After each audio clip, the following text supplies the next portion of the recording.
You in welcoming our colleagues from Kenya. I actually thought I would say sorry for their citizens who were recently abducted. Maybe when I go to Kenya, I'll ask them to do the same, because my leader, Dr. Besigye, was kidnapped from their country. But I'll do that when I go to Kenya. Mr. Speaker, Honorable Semuju, whom are you addressing? Because our rules here, you only address the members and the speaker here. So, Mr. Speaker, my eyes were focusing on the visitor, but I am addressing you, Mr. Speaker. Mr. Speaker, now let me focus both my submission and eyes on you.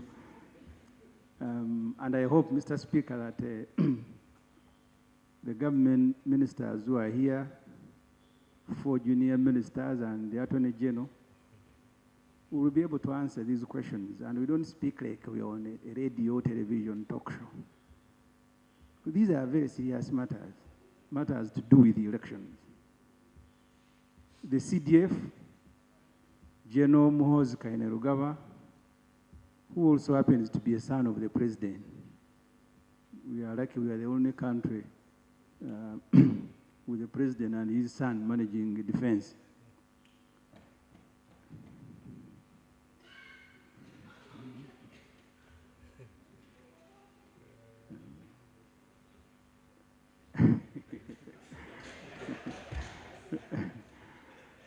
Mr. Speaker, maybe you need to restrain the ever-silent military officers from making noise that is not provided for in our rules. But the point, Mr. Speaker, the CDF has said, after voting, don't hang around polling stations.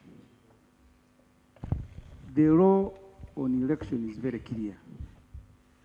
You can have agents representing you, but the voters can stay in a distance that is prescribed by the law.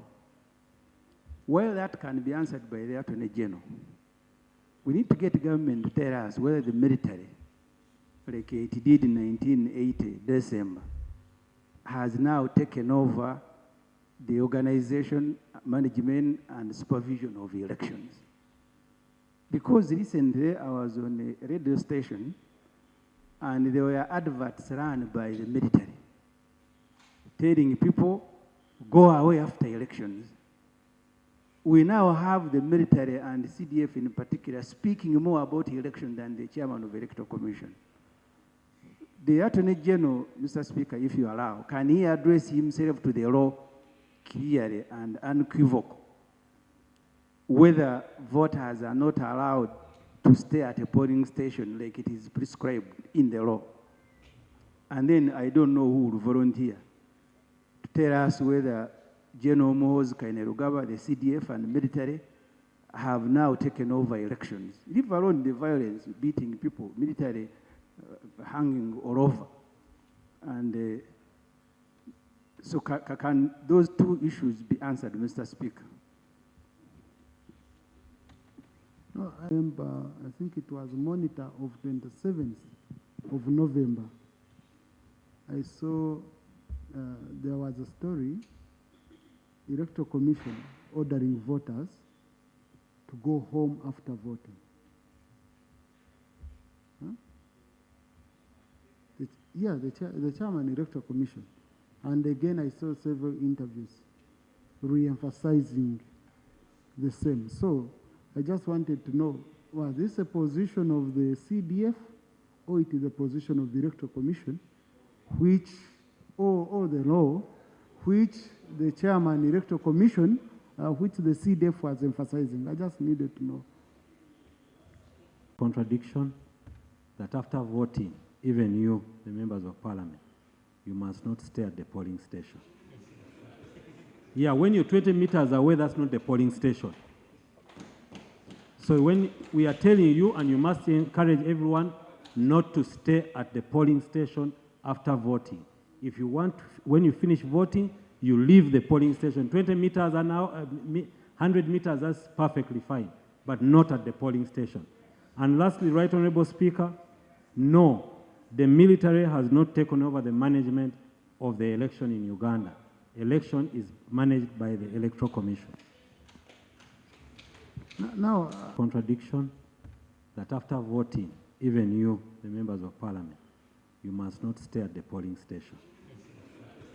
Yeah, when you're 20 meters away, that's not the polling station. So when we are telling you, and you must encourage everyone not to stay at the polling station after voting.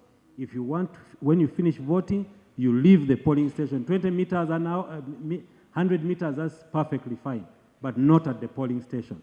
And lastly, Right Honorable Speaker, no, the military has not taken over the management of the election in Uganda. Election is managed by the Electoral Commission. now, The point was also the same matter. So we have expected Attorney General to really, because he has stated the law, what the law needs, what needs to be, what the correct position. So what is the way forward? Now that you have stated the law, what's the way forward? That's what Ugandans are waiting for. That's what the priests are waiting for. That's what the cardinals are waiting for. You have stated the law, what the correct position of the law. So what next? thank you. But he guided on that. Let's know. Thank you. The learned Attorney General did state the law properly. But there are two issues that shocked me. Number one, feigning ignorance of this matter is very shocking, learned Attorney General. That from your response, it's as if you really don't know this notorious fact, as we call it in law. Notorious in the sense that it is in the public domain.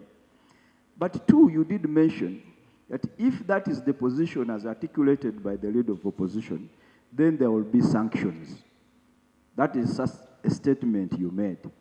Now, who will be sanctioned? Who exactly will be sanctioned? Because the document that has been laid on the table was written, authored by the spokesperson of the UPDF. And evidently, that document reveals that they are glaring violations of the Constitution. The 48-hour rule, the irregular arrest, the irregular detention is very obvious. So I think maybe perhaps to allay our fears and give comfort, if officers in the UPDF are orchestrating the violations of the Constitution, then let it be on record that they will be sanctioned. But when you make it as light as that, and then you also feign ignorance, it really pains, because these are matters that are in the public domain. In fact, if we are talking about evidence, you and I know that this would be an issue that does not require evidence. Because information from the Honorable Ibrahim Semuju, Right on speak.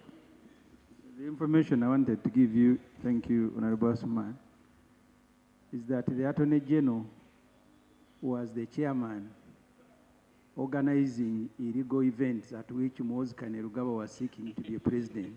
He was the chairman. I did not feign ignorance. I did not dispute the document that has been laid before the House.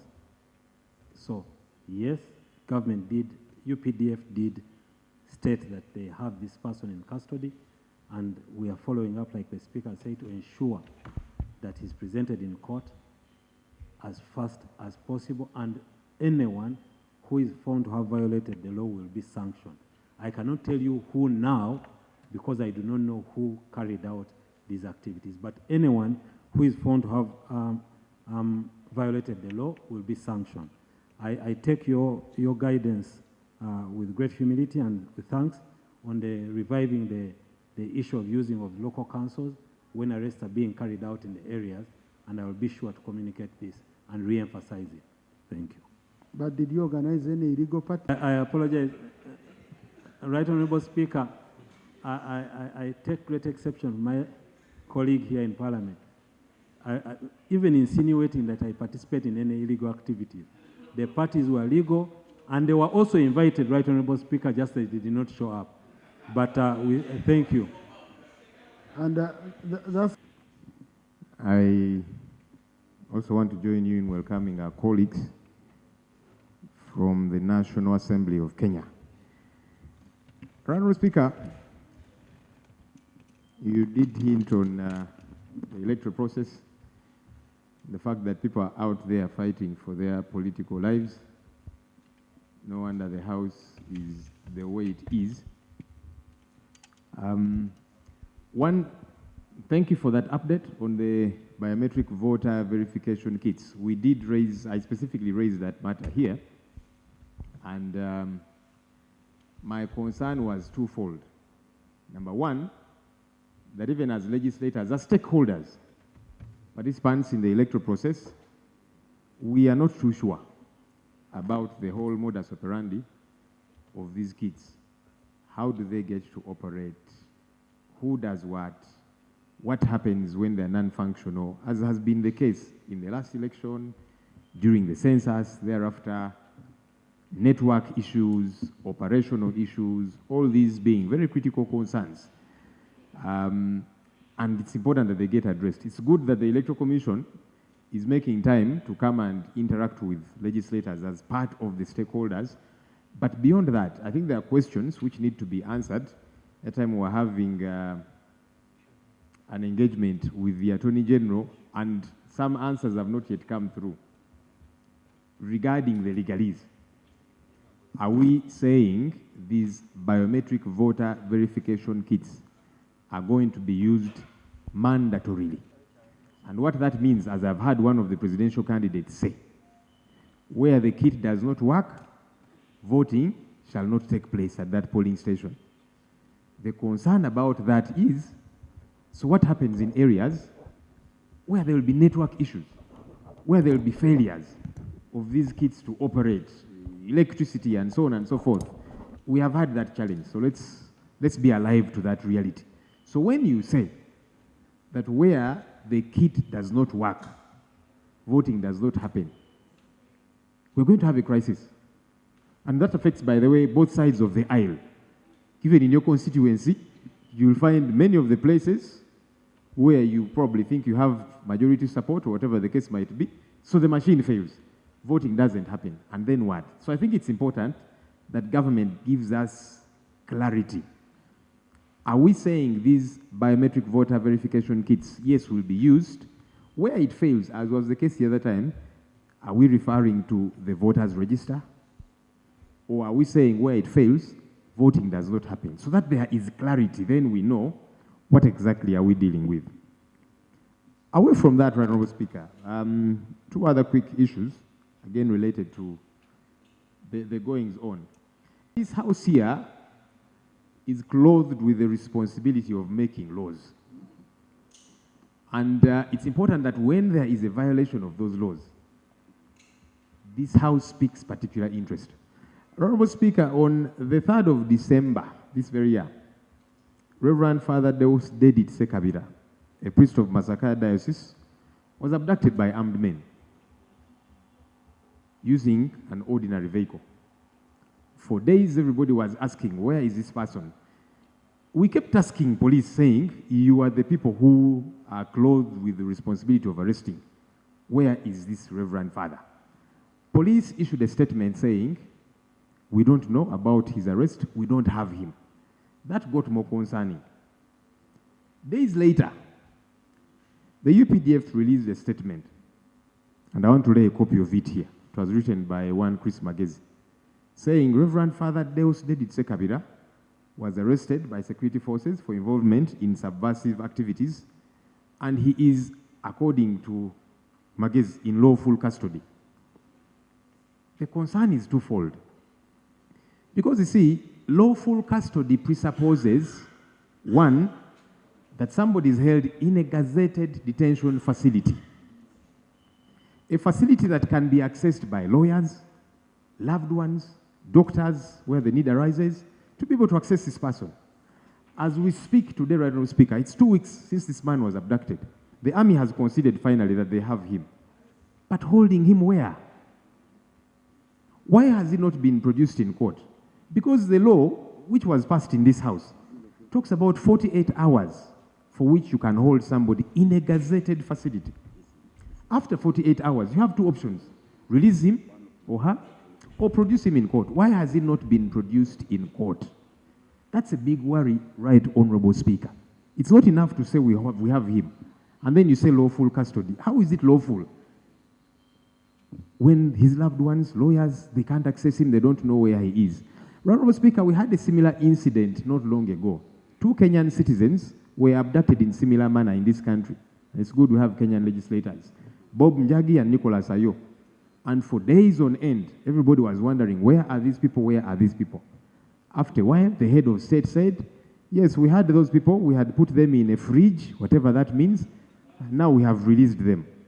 The worry is we are going against the laws that we pass. If, and by the way, none of us is above the law. If it is suspected that I have committed an offense, regardless who I am, whether I'm a priest, whether I'm a political leader, the law says, produce me in court. Maybe government needs to advise us. Why are they choosing to break the law? Why hasn't this Catholic priest, whom they are saying was involved in subversive activities, why don't you produce him in court? Adduce the evidence. Let there be trial. It's very important that that gets to happen. Otherwise, then we have a huge challenge. Honorable Speaker, we celebrate Janani Luwum Day. It's now a public holiday. Janani Luwum was abducted by the Idi Amin regime. Disappeared for good. The last we checked, he was killed. And this government said, let's celebrate this man. The same thing is being seen to happen today. So we need answers, Honorable Speaker. Again, there's another citizen, one Sarah Nambogo, and her 13-year-old child, who were also abducted outside Kampala Club. A 13-year-old child. This is a minor. I heard from some corners that they were going to be released today. I don't know if that has happened. But the challenge is, this person was abducted on 12th December. It's been several days. Where are they being held? Why don't you arrest people properly if you think they've committed an offense and then produce them in a court of law?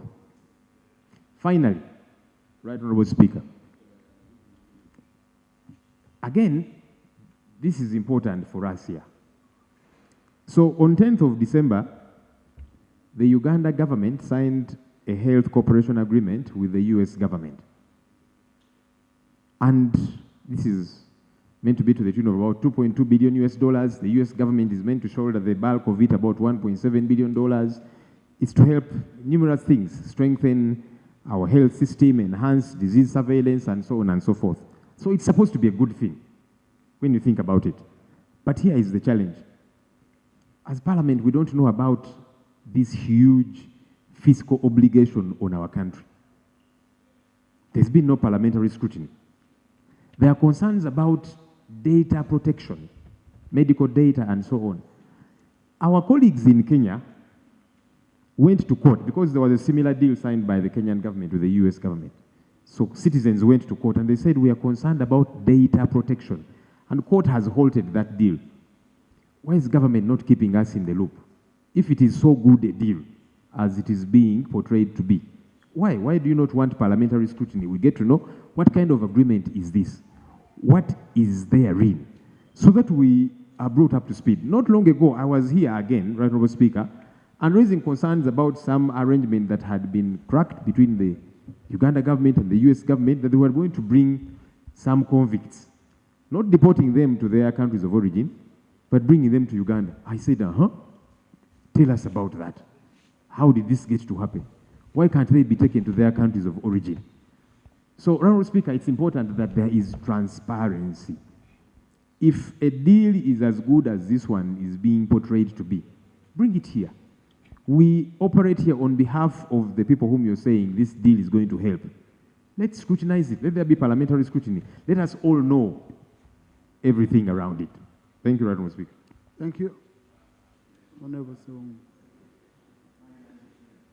I do acknowledge that there is a lot of business that government can transact on behalf of the citizenry.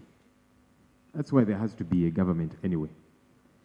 But you see, the challenge is where there is a huge annual fiscal responsibility on the country. Budgets are passed here by us. Because when you say that of the $2.3 billion, the US government is going to shoulder a part of it, the rest of it is supposed to be by us. So you have gotten us into that agreement without us crossing every T and dotting every I. Where is this money going to be found? Because what that means is we have to look for the money. We, Uganda, either borrow as we normally do. Even today we are going to be here borrowing. Or to say, the taxman, collect this much and that kind of thing. That's why I think it's prudent that Parliament is not at the tail end, because we are always here planning together, budgeting together, because of that fiscal obligation on us as a country, and it begins here. So I disagree with the learned Attorney General, who is a very well-schooled lawyer, when he says, no, Parliament, you just wait. Let's deal with these things. We shall inform you later. So what happens when there is something we should have taken care of in as far as our scrutiny is concerned? That's the issue. Now, colleagues, I think